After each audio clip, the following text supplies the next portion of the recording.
오늘은 가정의 달 셋째 주일을 보내면서 아브라함과 사라 부부처럼 하나님 나라에 소망을 두는 부부에 대해 이 성경으로 말씀을 드리려고 합니다. 미국의 프랭클린 루즈벨트 전 대통령이 이제 한참 정치 활동을 시작해서 막 뜨는 젊은 정치인이었을 때 39살 나이에 여름 별장에 갔다가 찬 호수에 빠지면서 갑자기 하반신이 마비가 되는 그런 사고를 겪게 됩니다. 걸을 수가 없게 됐어요. 루즈벨트는 쇠붙이에다가 다리를 고정시키고 평생 동안 휠체어를 타고 다녀야 됐습니다. 그래서 오늘 지금도 우리가 루즈벨트, 프랭클린 루즈벨트의 사진을 보면 하나같이 전부 휠체어에 앉아 있습니다. 루즈벨트는 절망에 빠져서 방을 나오지 않고 그냥 틀어박혀 지내고 있었습니다. 오랫동안 그렇게 루즈벨트를 지켜보던 아내 엘레나 여사가 비가 그치고 날이 맑게 갠 어느 날 자기 남편을 휠체어에 태워 밀면서 정원을 산책하게 됩니다. 그때 엘레나 여사가 루즈벨트에게 용기를 주는 말을 했습니다. 여보, 비가 온 뒤에는 반드시 이렇게 맑은 날이 옵니다. 당신도 마찬가지예요. 뜻하지 않은 사고로 다리는 불편해졌지만 그렇다고 당신 자신이 달라진 것은 하나도 없어요. 여보, 우리 조금만 더 힘을 내십시다. 이렇게 격려하는 아내의 말에 루즈벨트가 대답했습니다. 하지만 나는 이제 영원한 불구자요. 그래도 나를 사랑하겠소? 아내가 대답합니다. 아니, 무슨 그런 섭섭한 말을 해요? 그럼 내가 지금까지 당신의 두 다리만 사랑했나요? 나는 당신 전체를 사랑했습니다. 여보, 힘내세요. 훗날 루즈벨트는 자기의 자서전에서 아내의 이 격려가 자신에게 다시 일어설 수 있는 용기와 힘을 주었다고 기록하고 있습니다. 그리고 루즈벨트는 그 큰 장애를 갖고서도 미국 역사상 유일하게 4번이나 대통령에 당선이 됐습니다. 12년 동안 대통령의 자리에 있다가 4번째 취임식을 앞두고 뇌출혈로 사망을 하게 됩니다. 미국 대통령은 그때까지 2번만 할 수 있다는 관례가 있었는데 루즈벨트가 그 관례를 깼어요. 그래서 루즈벨트가 죽은 다음에 사후에 아예 헌법을 개정해서 지금은 2번까지만 할 수 있다는 조항을 명문화시켰습니다. 그러나 어떻든 루즈벨트는 미국 역사상 가장 훌륭한 대통령 중에 한 사람이 됐고 존경을 받고 있습니다. 절망에 빠진 한 젊은 정치인을 아내의 그 따뜻한 격려 한마디가 역사적인 인물로 키워낼 수 있었던 거예요. 여러분, 부부는 서로가 서로에게 바로 그런 관계입니다. 아내는 남편에게 순복하고 남편은 아내를 귀히 여기고 사랑하면 건강한 부부관계가 만들어지고 그것을 기초로 가정이 화목하게 아름답게 세워질 수 있습니다. 사실 남자와 여자가 30년 가까이 전혀 다른 문화, 전혀 다른 환경에서 살다가 한 가정을 이루어서 화목한 가정을 이룬다는 것은요, 현실적으로 결코 쉽지 않습니다. 화목하게 잘 사는 것 같아 보이는 이 가정도 사실은 저절로 그냥 그렇게 화목해진 것이 아니라 그 이면에는 정말 많은 수고와 노력이 있었고 부부가 서로 이 가정을 만들기 위해서 서로 양보하는 희생이 있었기 때문에 그런 가정을 만들어낼 수 있었던 겁니다. 남편과 아내는요, 정말 다른 존재입니다. 우리가 창세기 2장을 읽으면서 하나님이 천지를 창조하실 때 인간을 창조하신 것 가지고 가끔 농담, 유머를 하지 않습니까? 남자와 여자는 뭐 만든 재료가 다르다 그러는데 사실 성경이 그렇게 말씀해요. 남자는 먼지 같은 흙으로 만들어졌다.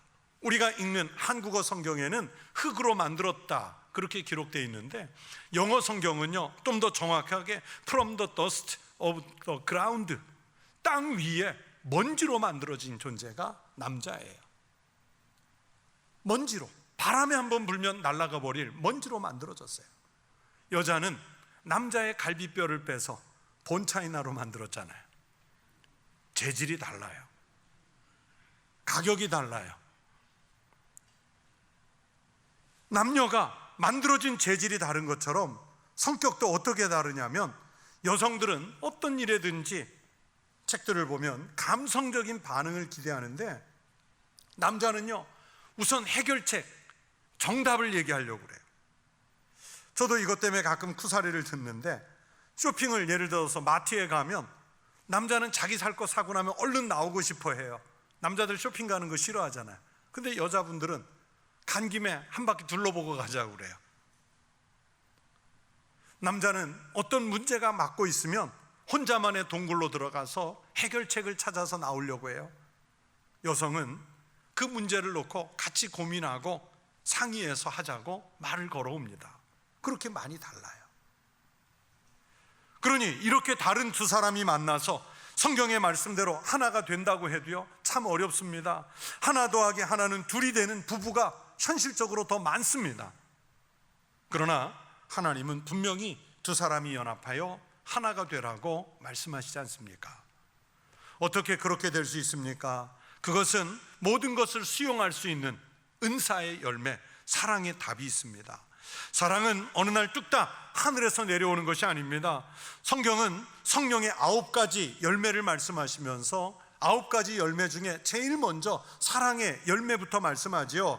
여러분, 왜 은사를 열매라고 표현했을까요? 여러분, 열매는 그냥 열리지 않습니다. 농부가 씨를 뿌려주고 싹이 돋은 후에는 물을 주고 잡초가 나면 뽑아주고 오랜 시간 정성을 기울여 수고해서 관리해 주어야 열매가 맺힙니다. 사랑이 성령의 열매라고 하는 것은 어느 순간 갑자기 방언 터지듯이 터지는 은사가 아니라 끊임없이 노력하고 진정성을 가지고 대해야, 그래야 그 열매를 거둘 수 있기 때문에 열매라고 표현을 한 거예요. 이 관계를 이해해야 부부가 사랑의 관계를 이루고 가정을 화목하게 만들어갈 수 있습니다.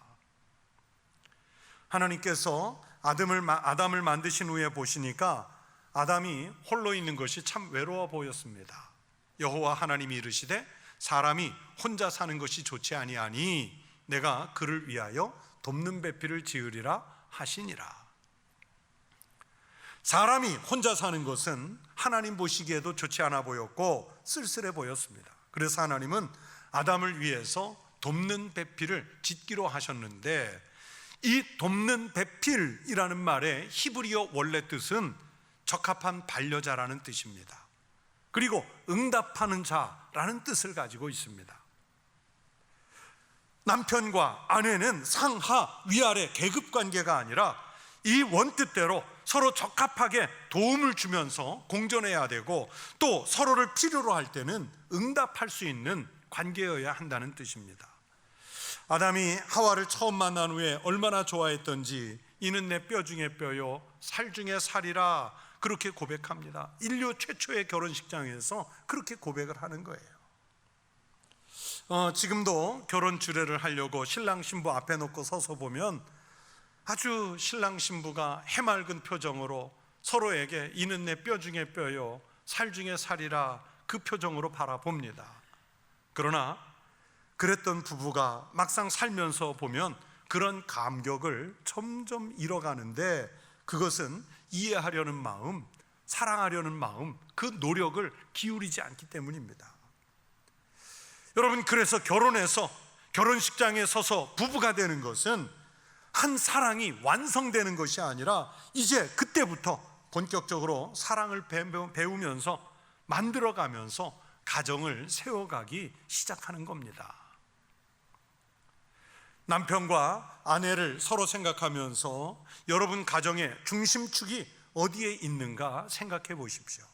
가정 안을 들여다보면 참 여러 관계가 있습니다. 부모님과의 관계가 있고요, 자식과의 관계가 있고, 형제간이나 남매 자매 간의 관계가 있습니다. 동기 간의 관계가 있습니다. 한 가정, 한 가문에서 하나도 버릴 수 없는 다 중요한 관계입니다.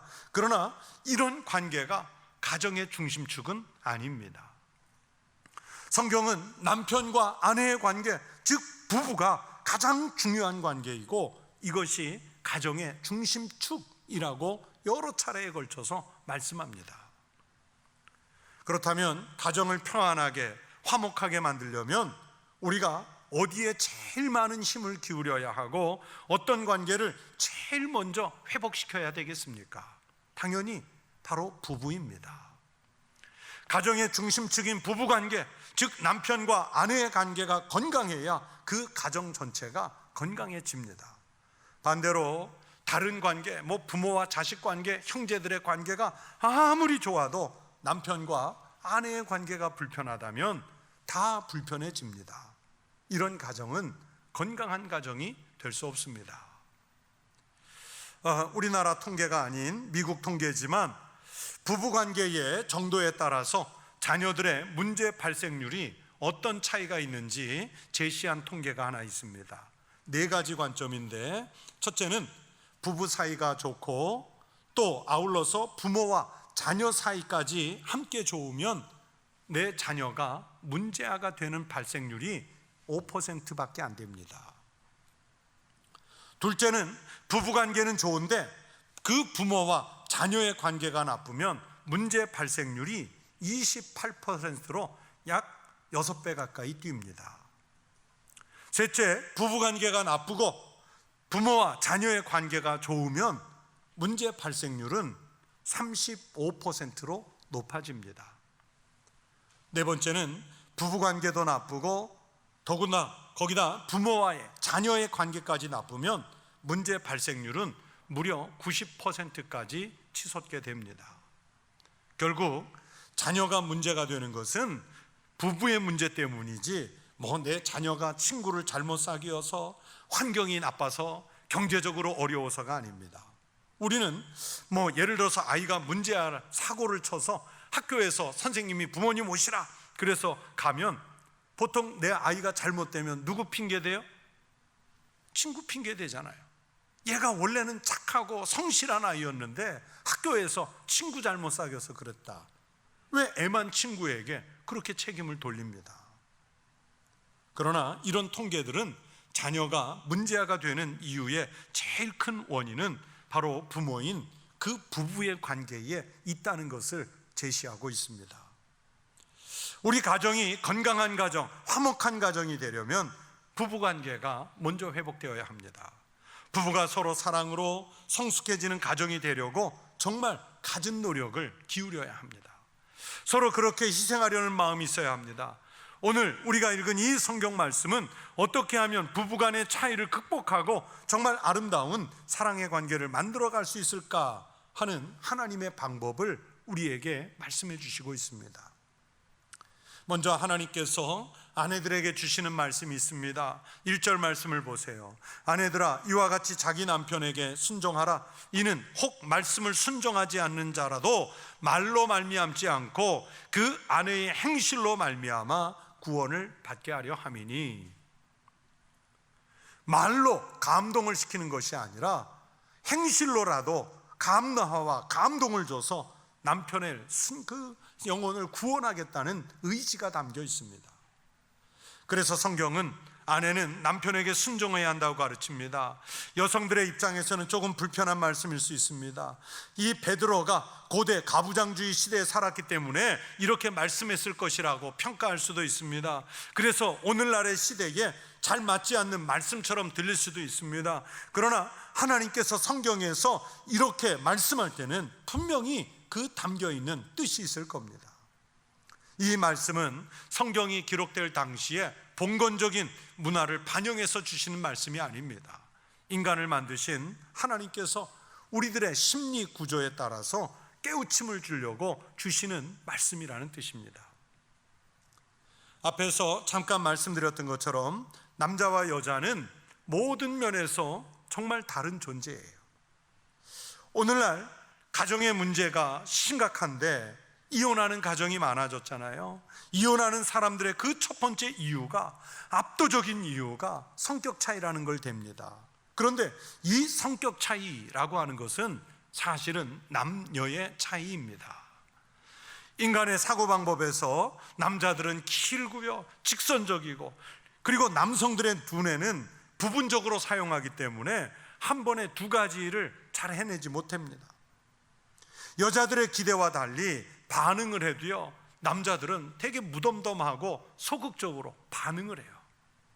앉아서 대화를 해도 문제 해결에 관심이 많고 그 대화 중에 결론을 내려버리기를 좋아해요.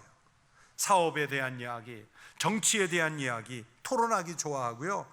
감정 표현은 할 수만 있으면 억제하는 게 미덕이다. 남자는 눈물 흘리는 게 아니다. 그런 것들을 배우면서 살아요. 특별히 남자들의 관심사는 힘입니다. 힘.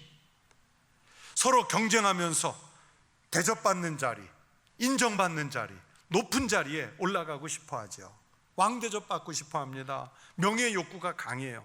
그런데 밖에서 실제로는 그렇게 이룰 수가 없고, 또 대부분의 남자들은 밑에 있는 경우가 많기 때문에 집에 들어갔을 때만이라도 힘 있는 남편, 힘 있는 아버지, 힘 있는 남성이 되고 싶어지는 거예요. 이런 속성을 가진 남편에게, 남성에게 명령을 해봤자 별로 소득이 없습니다. 그래서 하나님은 이런 속성을 깨우쳐 주셔서 아내들에게, 남편에게 순종하라, 그렇게 말씀하신 것 같아요. 또 오늘 본문에서 남편들에게는 이렇게 명령하시죠. 7절 말씀을 보세요. 남편들아, 이와 같이 지식을 따라 너희 아내와 동거하고 그를 더 연약한 그릇이요 또 생명의 은혜를 함께 이어받을 자로 알아 귀히 여기라. 이는 너희 기도가 막히지 아니하게 하려 함이라. 여러분, 아주 짧은 7절, 이 한 절의 말씀이지만 여기에 여러 가지 말씀이 들어있습니다. 지식을 따르라, 아내와 동거하라, 아내는 연약한 그릇이다, 생명의 은혜를 함께 받을 사람이다, 너의 기도가 막히지 않게 하라, 이런 주문들이 들어가 있습니다. 여러분, 이 여러 가지의 말씀들 중에 남편에게 주시는 제일 중요한 말씀이 무엇일까요? 귀히 여기라 하는 말씀입니다. 귀히 여기라. 이 말씀에 대해서 사도 바울은 에베소서 5장 25절에서 이렇게 비슷한 말씀을 주셨어요. 남편들아, 아내 사랑하기를 그리스도께서 교회를 사랑하시고 그 교회를 위하여 자신을 주심같이 하라. 여러분, 예수님께서 교회를 얼마나 사랑하시는지 자신의 목숨을 십자가에 달면서까지 귀하게 여겨서 주시잖아요. 그렇게 아내를 귀히 여기라고 남편들에게 말씀을 주십니다. 그러니까 성경의 이 말씀들을 종합해 보면 남편은 자기 아내를 정말 귀하게 여겨야 합니다. 세상의 그 어떤 보배보다도 귀하게 여겨야 합니다. 가치를 매길 수 없는 존재로 알아야 합니다. 나보다 지금 힘이 약하다고 해서 함부로 하거나 억압하거나 막대하거나 경솔하게 대해서는 안 됩니다. 귀하게 진심으로 사랑해야 합니다. 남편이 아내를 귀하게 여기지 않다가는 아내에게 어느 날 버림받을 수가 있어요. 요즘에 보세요, 황혼이혼 얘기가 많이 나오는데 그 황혼이혼의 거의 7, 80%는요 남자가 아내에게 버림받아 당하는 이혼입니다. 여러분, 공자가 이혼을 했던 것을 아시는지요? 공자 사상의 핵심은 인의예지용이잖아요. 어짐과 의를 그렇게 강조해서 가르친 공자가 이혼을 했는데, 이 이혼은 요즘 언어로 말하면 이혼이지요. 좀 더 정확하게 표현하면 공자는 아내에게 버림을 받았습니다. 공자의 이혼 뒤에는 이런 사정이 있습니다. 여러분, 공자가 여자를 경멸하는 말을 한 적이 있습니다. 아마 요즘에 이렇게 유명한 정치인이, 학자가 이런 얘기했다가는 그 남자 못 살아남을 거예요. 어떤 얘기를 공자가 하냐면, 소인들과 여자들과는 함께 지내기가 어렵다. 가까이 하면 버릇없이 행동하고 멀리하면 원망한다. 그런데 사실은 공자 자체가요 남편으로 같이 살기가 아주 만만치 않은 남자였어요. 아주 별난 데가 많았어요. 자상하고 그런 남자가 아니었어요. 옛날에는 그 아내들이 남편의 옷을 또는 부모님의 옷을, 아이들의 옷을 지어 입히지 않습니까? 이 공자의 키가 195cm의 장신이에요. 그런데 공자가 아내에게 옷을 지을 때 일하기 편하게 이 오른쪽 소매를 왼쪽보다 반은 줄여서 만들어 달라고 그렇게 요청을 했어요. 또 잠옷은 푹 덮고 잘 수 있도록 자기 몸의 기장보다 절반이나 길게 더 만들어 달라고 요구를 했습니다. 그런데 특히 까다로운 게 입맛이에요. 입맛이 얼마나 까탈스러웠는지 아내가 힘들어했어요. 쌀은 hir수록 좋아했고 갈아 만든 고기는 잘게 썰수록 좋아했다 그럽니다. 그래서 이 공자의 부인은 매 끼니를 차려주는 일이 악몽이었습니다. 술은 집에서 담근 것만 마셨고 고기도 집에서 구운 것만 먹었어요. 어느 날 고기가 떨어져서 밖에 나가 구운 고기를 사왔는데 먹지를 않아요. 아내는 자기 남편이지만 공자를 볼 때마다 도대체 저 인간이 뭐가 훌륭해서 사람들이 그렇게 따르는지 이해가 되질 않는 거예요. 식탁에 생강을 올리지 않았다고 차려놓은 음식을 안 먹은 날 아내는 내가 떠나야겠다 결심을 합니다. 그러던 어느 날 결정적으로 고기를 썰어서 반찬을 했는데 주사위처럼 네모 반듯하게 썰지 않았다고 남편인 공자가 먹지를 않았어요. 그래서 공자의 아내가 이제 당신에게 몇 끼니 고기를 아주 반듯하게 썰어줄 여자를 찾아다 준다는 핑계로 집을 나가버렸어요. 공자를 버렸어요. 그런데 재밌는 사실은 공자에게는 아들이 하나밖에 없잖아요. 그 아들도 아내에게 버림을 받습니다. 손자들도 그렇게 돼요. 집안 내력인가 봐요. 여러분, 우리 그 말 잘하잖아요. 있을 때 잘하자. 힘써서 잘해주세요. 귀하게 여겨주세요. 왜냐하면 하나님께서 내 갈비뼈를 빼서 만들어주신 귀한 아내이지 않습니까? 하나님께서 오늘 성경의 말씀대로 함께 하나님 나라를 이루어가는 동반자로 주신 아내라는 것을 우리가 기억해야 됩니다. 제가 이 성경의 말씀을 묵상하다가 깨우친 부분이 7절에 지식을 따라 라는 말씀입니다. 보통의 성경에는 왜 그렇잖아요. 마음을 다해, 정성을 다해, 심령을 다해 그렇게 말해야 되잖아요.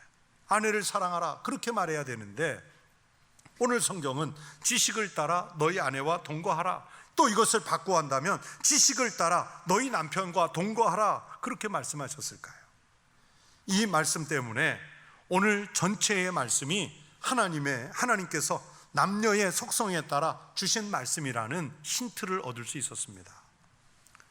남성은 감정 표현이 약하기 때문에, 반응이 느리기 때문에 정성으로, 마음으로 사랑하는 것이 어렵습니다.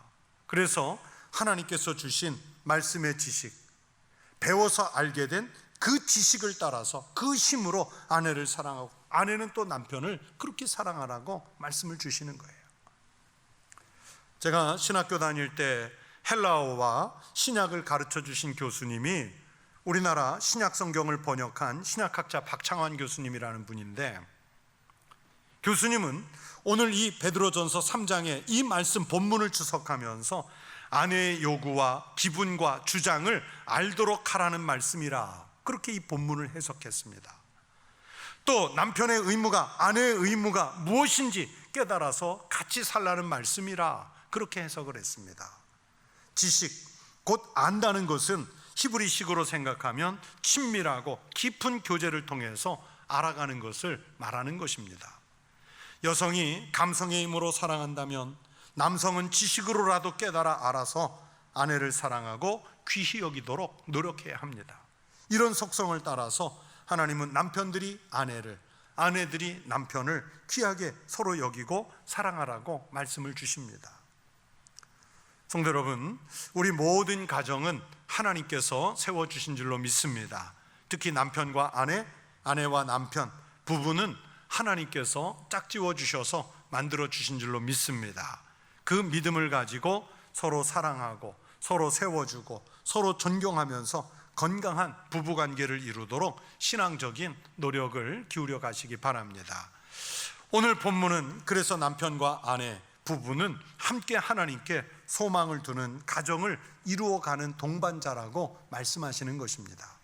가정에서 함께 하나님 나라를 바라볼 수 있도록 서로 사랑하고 하나가 되고, 신앙은 물론이고 이성과 지성을 다 동원해서 서로 순종하는, 사랑하는 부부가 되십시오.